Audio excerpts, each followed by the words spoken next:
5ই আগস্টের নৃশংসতার এক বছর পরেও প্রিয় মানুষের মুখ দেখতে না পাওয়ার আক্ষেপ শহীদ পরিবারগুলোর।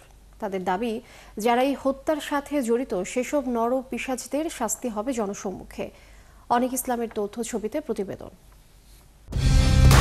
কালার এক্সপার্ট, জর্জ স্যাপ এবং মাইল্ড অন হ্যান্ডস টেকনোলজি সমৃদ্ধ অরিক্স ক্রিস্টাল ওয়াশ আপনার লন্ড্রি এক্সপার্ট।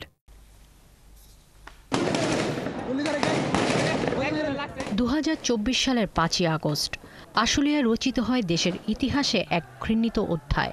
ক্ষমতা ধরে রাখতে শেখ হাসিনা সরকারের নির্দেশে ছাত্র জনতার ওপর গুলি চালায় তার দোসররা। পরে নিথর দেহগুলো ভ্যানে স্তূপ করে আগুন ধরিয়ে দেয় দায়িত্বরত পুলিশ সদস্যরা। সেই আগুনে পুড়ে অঙ্গার হয় 6টি দেহ।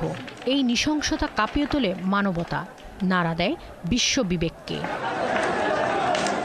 সেদিন দুপুর থেকেই নিখোঁজ ছিল আশুলিয়া সিটি ইউনিভার্সিটি টেক্সটাইল ইঞ্জিনিয়ারিংয়ে প্রথম বর্ষের শিক্ষার্থী সাজ্জাদ হোসেন সজল। সন্ধ্যার পর থেকে প্রতিটি হাসপাতাল, মর্গ, এমনকি ড্রেন নর্দমাতেও খুঁজেছেন প্রিয় সন্তানকে, কিন্তু জানতেন না শেষ পরিণতির কথা।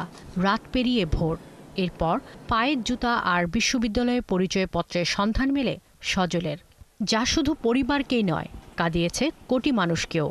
তবে পরিচয় মিললেও শেষবারের মতো সন্তানের মুখটি দেখতে পাননি। তারা গুলি করে রাস্তায় ফেলে হয়ে গেল না কেন?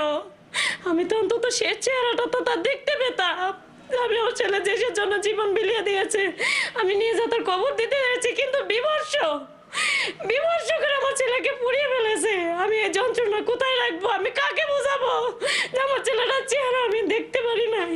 আশুলিয়ার একটি হাসপাতালের পরিচ্ছন্নতার কর্মীর কাজ করে ছেলেকে টেক্সটাইল ইঞ্জিনিয়ারিং পড়িয়েছিলেন মা শাহিনা বেগম।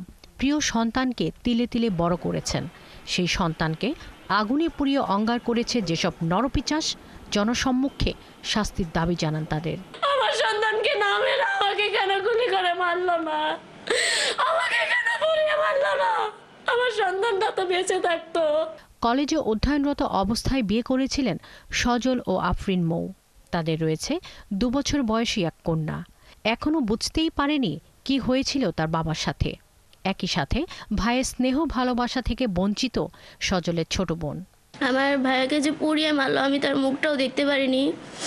তারা সবাই, যারা আমার ভাইয়াকে মারছে, তারা আমার ভাইয়ার ভালোবাসা থেকে বঞ্চিত করলো সারা জীবনের জন্য। আমি আর এই ভালোবাসা তো আর পাবো না। সেই জন্য আমি চাই যে আমার ভাইয়ের জন্য ন্যায্য বিচার হোক। পোড়া দেহগুলোর ছাই আকাশে উড়ে গেলেও শহীদ পরিবারগুলোর চোখে এখনও জ্বলছে আগুন। নির্মম এই ঘটনার বিচার না হওয়া পর্যন্ত সেই আগুন নেভার নয়। শাকিলা শম্পা, ৭১।